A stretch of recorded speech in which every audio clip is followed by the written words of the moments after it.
À l'époque, mon téléphone les a ratés. De ce qui message, il faut me dire que on va faire qui bien le transport, les qui facile. Embouteillage des athées. Donc, nous, on va faire le même machine à Awa. À côté, on va faire 4 communes, on va faire ça Sam. Alléluia. Amen.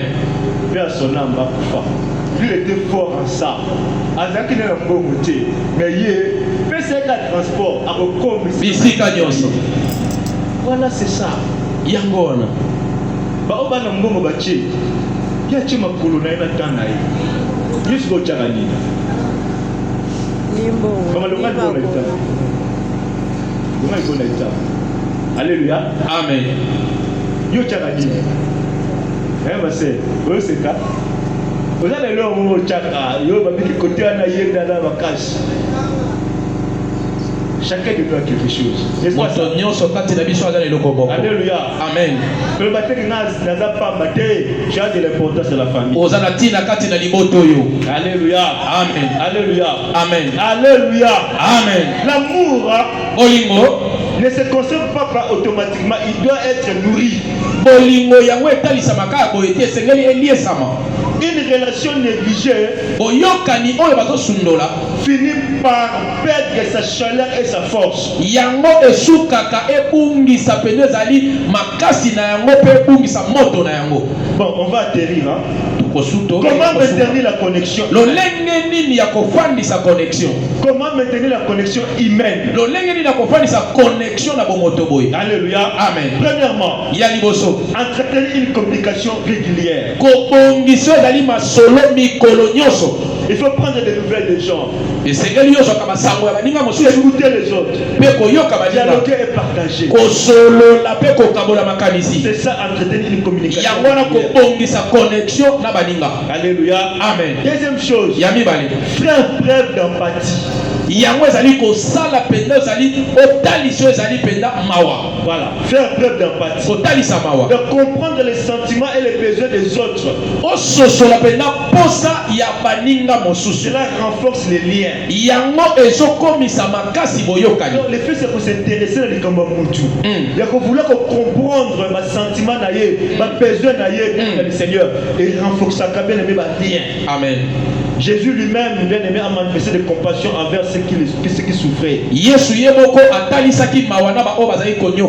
Troisième chose, pratiquer le pardon. Alléluia. Amen. Je l'avais déjà dit. Quatrième chose, valoriser les autres. Par les encouragements, la reconnaissance et les gestes de gratitude, ce qui renforce les relations. Comme la Bible dit dans 1 Thessaloniciens verset 5, chapitre 5 verset 11. 1 Thessaloniciens verset 5. Chapitre 5. La Bible dit encouragez-vous réciproquement. Alléluia. Amen. Et maintenant, comment renforcer davantage la connexion? Il faut développer la confiance. Nous devons avoir confiance les uns les autres. Mais méfiance ne construit pas. Alléluia. Amen. Il faut avoir confiance à l'autre. Et toi aussi, lorsqu'on te fait confiance, il ne faut pas en abuser. Confiance à Alléluia. Amen. Faites attention. Alléluia. Amen. C'est comme ça que tu se méfier parce que tu n'es pas digne de confiance. La confiance est construite par l'honnêteté, par la fidélité et par la cohérence. C'est ça. Quelqu'un à qui on doit faire confiance, il doit être honnête. Il doit être fidèle et loyal. C'est très important. ntina Une relation forte oyokani ya makasi repose sur la crédibilité mutuelle. yango efandisami na lokumu ya bayike nyonso. Amen. Amen. Deuxième chose, ya mibale il faut investir du temps de qualité. esengeli kotonga ntango ya malamu. Les relations les plus solides oyokani oyo ezangi makasi ne sont pas forcément celles qui durent depuis longtemps, yango eza kaka te oyo ewumelaka uta kala, mais celles dans lesquelles on investit régulièrement. yango eza oyo biso tokomipesa totia ntango nyonso. Il faut investir du temps dans la relation. kotia ntango na yo kati na boyokani. Il faut avoir des moments d'intimité, soit ntango ya bomoko des moments de communion ya masolo en famille. na liboda, Même quand vous êtes entre amis, ntango boza bino na bino baninga il faut développer ce genre de rencontres. kosolola to kobimisa ntango ya bokutani ya Des boye exclusions, des sorties. oyo ezali kobimabima. Hein? Comme aujourd'hui férié, je ne sais pas, hier le premier, alléluia. Amen.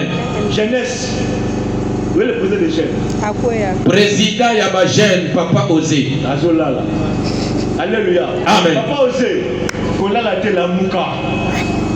Il faut des activités de la jeunesse. esengeli misala ya ba jeune ezala. Les gens sont là pour financer. bato baza wana mpona kotia